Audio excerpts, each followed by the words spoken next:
Hello दोस्तों, नमस्कार। मैं हूं गौतम कुमार और आप देख रहे हैं प्रतिभा फाउंडेशन में। आप सभी का हार्दिक स्वागत करते हैं आज के इस नई वीडियो में। साथियों, आज के जो टॉपिक है, आपको रॉलेट एक्ट से संबंधित आपको थ्योरी क्लास होगा। इसके बाद इसके लगले जो है ऑब्जेक्टिव होगा। तो अभी जो सामने आपकी जो परीक्षा है, जो सक्षमता परीक्षा चल रही है, इसके बाद बीपीएससी TRA 3 है, या और भी कोई कंपटीशन जिसमें आपको आधुनिक भारत का हिस्सा है, उस सभी के लिए ये टॉपिक जो है बहुत ही महत्वपूर्ण है।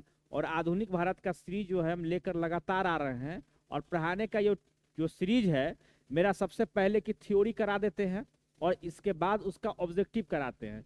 तो इससे क्या फायदा होगा आपको कि जब थ्योरी कर लीजिएगा और इसके बाद जब ऑब्जेक्टिव कीजिएगा, तो आपको समझिए का एक टेस्ट जो है, टेस्ट की तरह आपको हो जाएगा। समझ गए? तो इस तरह से आपको टॉपिक और उसके साथ ऑब्जेक्टिव करने से आपको सारा चीज क्लियर हो जाएगा।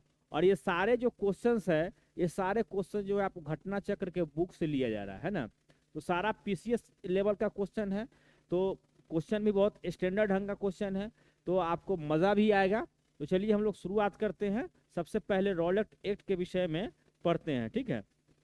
तो देखिए, हम लोग रॉलेट एक्ट के विषय में जब पढ़ेंगे, तो देखिए रॉलेट एक्ट जो है और जलियांवाला बाग हत्याकांड जो है 1919 में हम लोग को जो है ये घटना घटित हुआ था। तो रॉलेट एक्ट को जो है आने का क्या कारण था, ठीक है? रॉलेट एक्ट का जो है आने का क्या कारण था, जिसको इस एक्ट को लाया गया था। पहले इसके हम पृष्ठभूमि को समझते हैं, ठीक है? तो इसका पृष्ठभूमि यह था कि उन दिनों जो है ना, क्रांतिकारी जो गतिविधियां हो रही थी, वो काफी तीव्र गति से हो रही थी। और खास करके आपको जो पंजाब वाले जो क्षेत्र है, उस क्षेत्र में क्रांतिकारी गतिविधियां जो बहुत तेजी से बढ़ रहा था। इन सभी गतिविधियों को कुचलने के लिए जो तत्कालीन वायसराय थे, मोंटेगू चेम्सफोर्ड, ठीक है? मोंटेगू चेम्सफोर्ड जो थे, जो उनका कार्यकाल कितना सा था, 1916 से लेके और 1921 तक उनका कार्यकाल था, मोंटेगू चेम्सफोर्ड का। हम इसका नाम लिखते हैं चेम्सफोर्ड, ठीक है? तो इस सारे गतिविधियों को ये जो है बहुत ही बारीकी ढंग से देख रहा था, ठीक है? जब बारीकी ढंग से देख रहा था, तो इस पर अंकुश लगाने के लिए, इसको कमजोर करने के लिए, जो गतिविधि चल रही थी क्रांतिकारी गतिविधि, उसको कमजोर करने के लिए क्या करता है, एक कानून लाया जाता है, ठीक है? और कानून जब लाया जाता है, तो बढ़ रहे, देखिए यहाँ पर गति कुचलने के लिए ब्रिटिश सरकार ने वर्ष 1917 में किसको क्या करता है, न्यायाधीश सिडनी रॉलेट, क्या नाम रहता है इनका, सिडनी रॉलेट की अध्यक्षता में एक कमेटी का गठन करता है, ठीक है? और उसी कमेटी के अनुशंसा पर, यानी इसके सुझावों पर, ये सुझाव है, सुझाव इसको पढ़िएगा, ठीक है? इनके सुझावों पर मार्च 1919 में पारित विधेयक रॉलेट एक्ट के नाम से जाना जाता है, ठीक है? अब आप लोग क्लियर हो गया होगा कि रॉलेट एक्ट को लाने का पृष्ठभूमि क्या था, इसका क्या मकसद था रॉलेट एक्ट को लाने का। तो देखिए, सबसे पहले क्या काम किया गया था, फिर से आपको समझा देते हैं कि उन दिनों जो है ना, क्रांतिकारी गतिविधि जो होता है, बड़े पैमाने पर बढ़ रहा होता है, ठीक है? खास करके जो पंजाब के जो क्षेत्र होते हैं, उनमें क्रांतिकारी गतिविधि बढ़ रहा होता है। तो उस समय जो कार्यकाल जो रहता है, चेम्सफोर्ड जो वायसराय रहते हैं, जो इनका कार्यकाल 1916 से लेकर 1921 ईस्वी तक का है, ठीक है? तो इस समय क्या करते हैं कि जो ब्रिटिश सरकार इस गतिविधि को, जो क्रांतिकारी गतिविधि होता है, उसको कुचलने के प्रयास करता है, उसको धीमा करना है। जो हमारे सरकार के खिलाफ जो मुखर हो रहे हैं लोग, उनको जो दबाने का प्रयास किया है करने के लिए 1917 में सिडनी रॉलेट की अध्यक्षता में, ये न्यायाधीश होते हैं, और इनकी अध्यक्षता में एक कमेटी का गठन किया जाता है 1917 में। आपको सिडनी रॉलेट, सिडनी देखिए आपका जो है ऑस्ट्रेलिया का जो है, उसका राजधानी भी है, ठीक है? तो उसके नाम पर आप याद रखिएगा, सिडनी में बराबर क्रिकेट खेला होते रहता है। तो न्यायाधीश जो है सिडनी रॉलेट की अध्यक्षता में एक कमेटी गठन किया जाता है।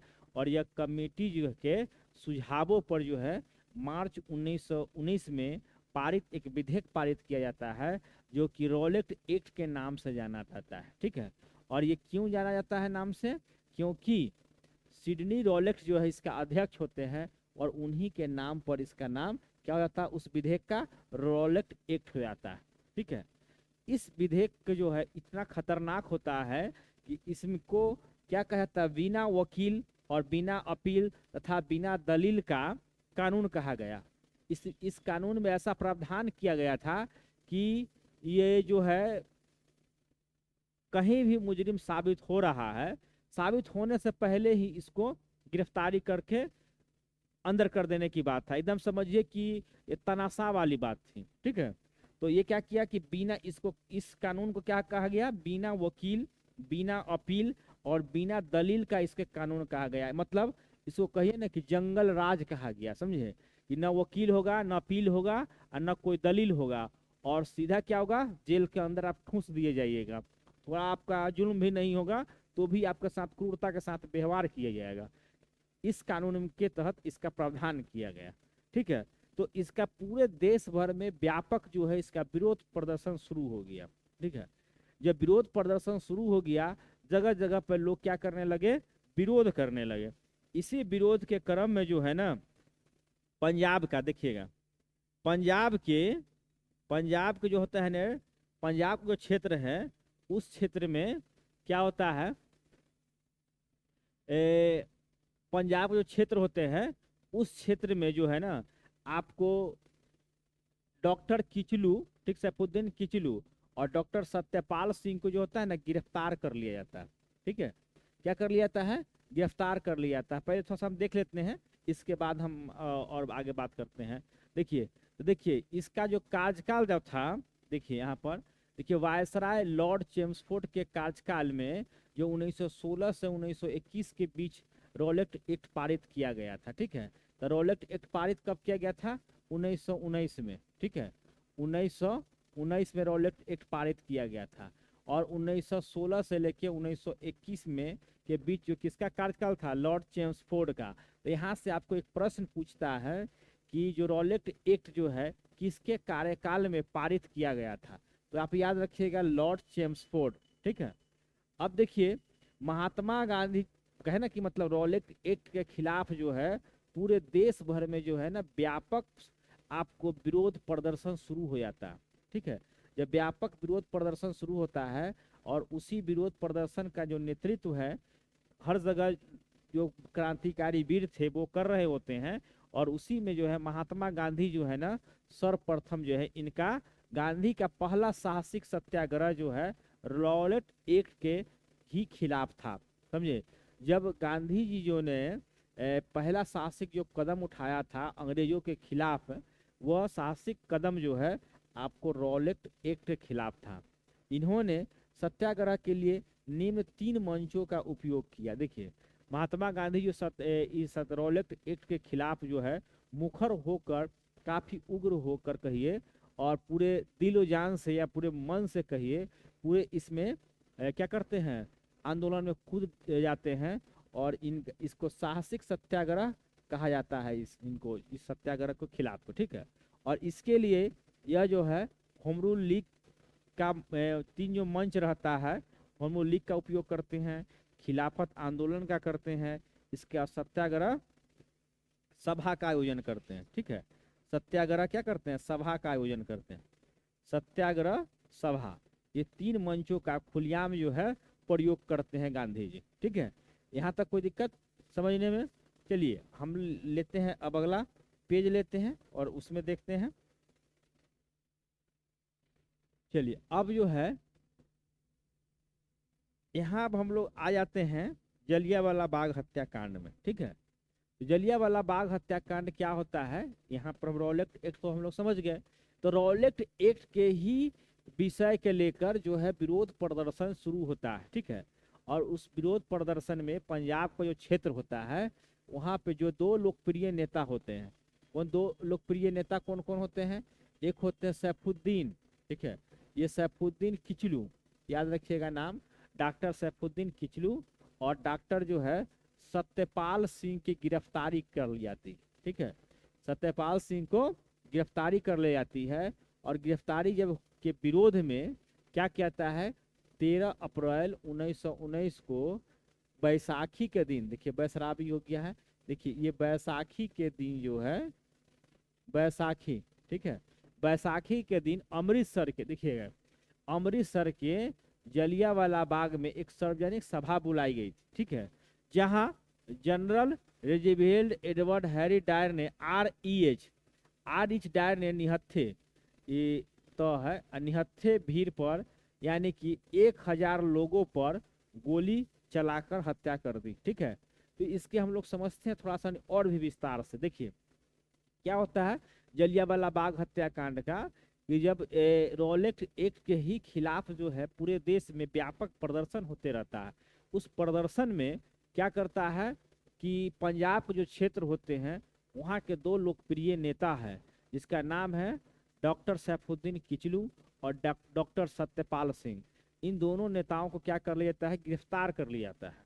और गिरफ्तार किया जाता है तो इसके विरोध में 13 अप्रैल 1919 को आपको ये काल बैसाखी के दिन रहता है, मतलब बैसाख के दिन रहता है, उस बैसाख के महीने में अमृतसर के जलियांवाला बाग में, जलियांवाला बाग क्या होता है, एक गार्डन होता है, जलियांवाला क्या होता है, बाग होता है, गार्डन होता है। एक सार्वजनिक सभा का मतलब मीटिंग बुलाई गई थी कि इस पे विचार विमर्श करने के लिए जो कि हमारे प्रमुख नेता हैं उनको गिरफ्तार कर लिया जाता है, ठीक है।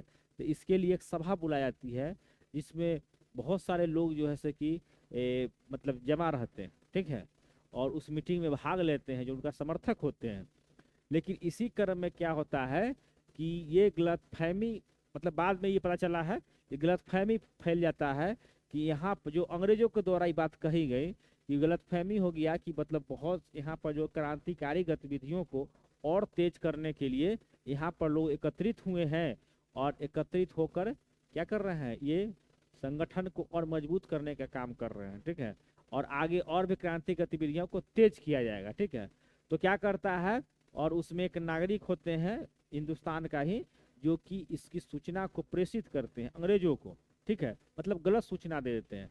तो क्या करता है, पुलिस चारों तरफ से उस बाग को घेर लेता है, और घेरने के बाद क्या करता है कि वहाँ निहत्थे लोग, चूंकि वहाँ तो सभा बुलाई गई थी, उस सभा में क्या करते हैं कि निहत्थे लोगों पर इधर मतलब अंधाधुंध जो है गोली चला दी जाती है, और उसमें लगभग 1000 लोगों का हत्या कर दी जाती है। समझिए कि 1000 लोग का जो हत्या होता है, सोचिए निर्मम हत्या कर दी जाती है, नृशंस हत्या कर दी जाती है। जब नृशंस हत्या कर दी जाती है तो क्या करते हैं, और हत्या करके वो लोग जो है से चले जाते हैं। तो इसी घटना को हम लोग जलियांवाला बाग हत्याकांड के नाम से जानते हैं। चलिए अब हम अगला देखते हैं। इसके बाद देखिए जब ये हत्याकांड जब हो जाता है तो इसका जो है पूरे देश में व्यापक विरोध प्रदर्शन शुरू होते हैं और भी ज़्यादा प्रदर्शन तेज हो जाते हैं। तो गांधी जी द्वारा जो है ना, मतलब एक कमीशन की मांग की जाती है, इस जांच करने की मांग की जाती है कि आखिर ये सरकार द्वारा मांग की थी कि ऐसा घटना क्यों घटित हुआ। ये गांधी जी द्वारा और भी जो प्रमुख नेताओं रहते हैं उनके द्वारा ये मांग की जाती है। तो अंग्रेजों द्वारा क्या किया जाता है, एक हंटर कमीशन का स्थापना किया जाता है, समझे।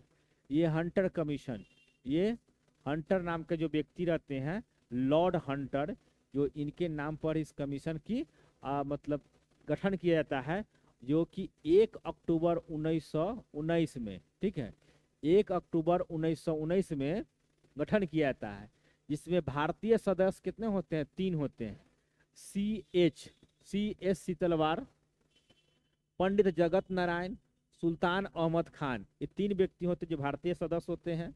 इसके बाद यहाँ देखिए 4 सदस्य जो होते हैं वो अंग्रेज सदस्य होते हैं, जैसे Lord Hunter, mister Justin Raifin, mister Rice, Major General Sir, देखिए मेजर जनरल सर, ये 4 व्यक्ति जो होते हैं अंग्रेज के होते हैं, और 3 व्यक्ति जो है आपको भारतीय होते हैं। और इसका अध्यक्ष जो है, इस कमेटी का अध्यक्ष कौन होता है, देखिए अध्यक्ष तो यहाँ लिखा हुआ है, देखिए अध्यक्ष जो है लॉर्ड हंटर होते हैं, इसलिए इनके नाम पर इस समिति का, इस कमेटी का नाम जो है हंटर कमीशन कहा जाता है।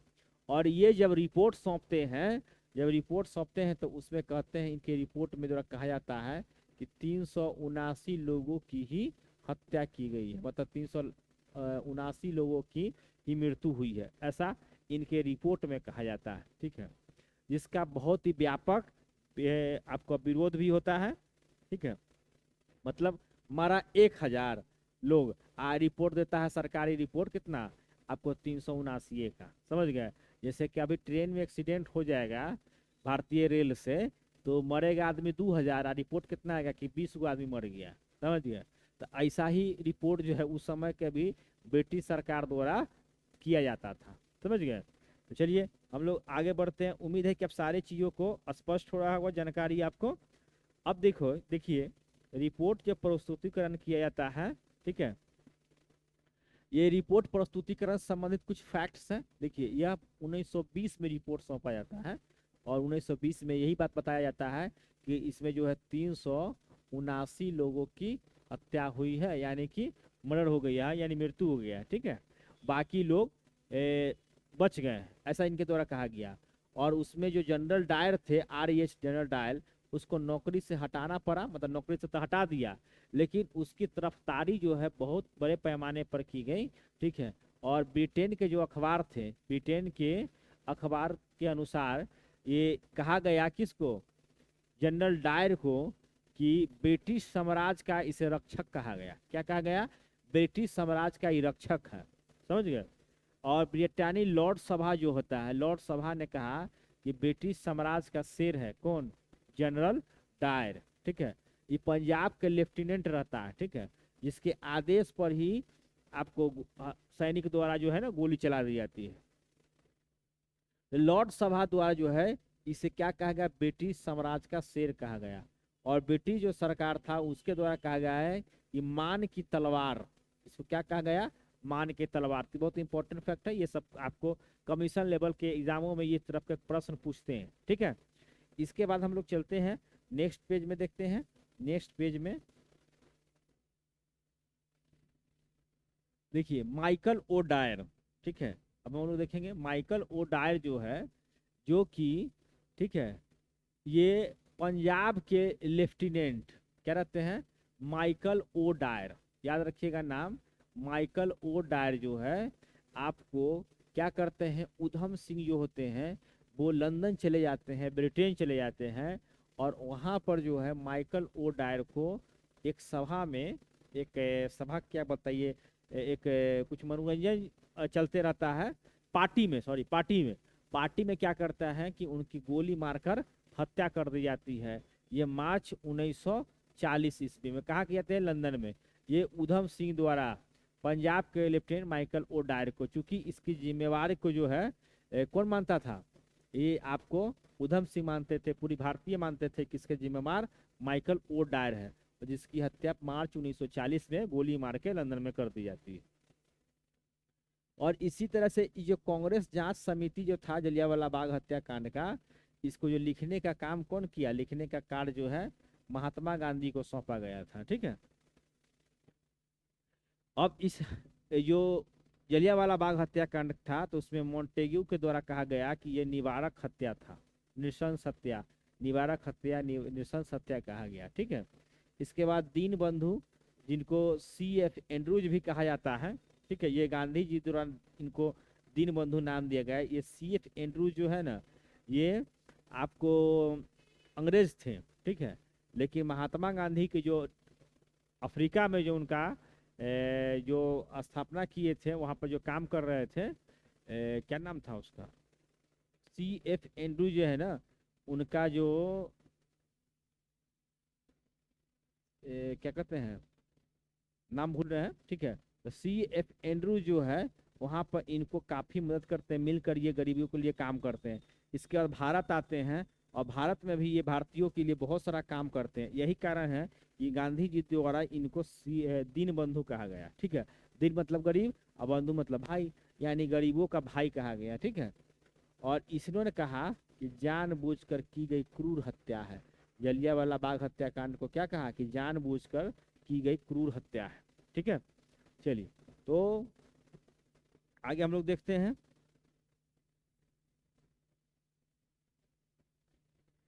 तो आज के इस वीडियो में